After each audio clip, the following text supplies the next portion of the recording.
welcome to Simply Scrapping. Narelle here, and today's layout is for two challenges because, story of my life, I am behind. So this layout is for Rainbow Crush and the colour Turquoise. So that is a challenge where we're working through the colours of the rainbow, and this month's colour is Turquoise. And then the other challenge I'm using it for is Get Into Shape, where we use different shapes in a layout, and the shapes for this month are circles. So I can't share the photo because it has people in there who do not want to be all over the internet, so I need to respect that. But I do have a placeholder for the photo. It is a really big photo, and it's actually, you know those water slides you go on in theme parks and they take the photo of you going down the slide? Well, it's one of those photos. So and it's the one you buy after you come off the ride, and later on you see the photos at the end of the day printed out for you to purchase. Well, that's what one of these is. Alright, so for the colour Turquoise, I'm going to attempt something. I don't know if it's going to work, but this paper is more blue than turquoise. So I am going to attempt to colour the outside. I have a few embellishments here. Now I probably won't talk through this video. I probably will speed it up and put music over the top, because I have a range of embellishments but I don't really know where anything's going. So I found this Smile You're on Camera. I thought that was perfect for this layout. This was from a swap, and it was made by, oh, I'm so sorry, Tracy England, I think, maybe. That was a swap, so I thought, well, let's use that. This was also from a swap made by Linda Mowat, and the theme was Snapshot, and this is from October 2024, so it's taken me a while to get around to using this one. It did have a date thing on the top, which I cut off because I don't want to use that. And it's also not aqua or turquoise, sorry, but it's going to blend, I think. I'm hoping. If worst comes to worst, I can go over it with the turquoise ink I've got here to make it more turquoise. Now I've got these circles, and some people might say they're blue, some people might say they're turquoise, some people might say that's aqua, not turquoise. Anyway, it's all in the same family, so I think it'll be fine. I've got some banners here of turquoise that I'm going to put behind different things. I found some cameras, so there we go. That's what I'm using. So we'll see what lands where, and I'm going to speed you up and see what we can come up with.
Okay, there is my completed layout.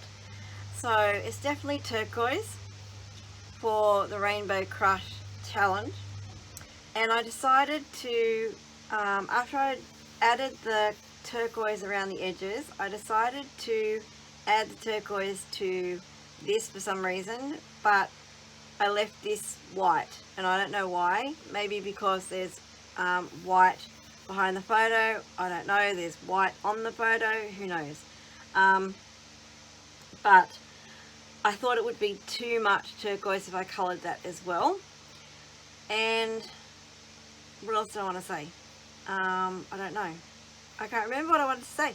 I've used a few circles, so the Get Into Shape challenge of using circles, I've used circles. This itself is a huge circle, circle behind it, and these are like half circles anyway around the edge. That's why I chose this paper, besides it was sort of the right colour to start with.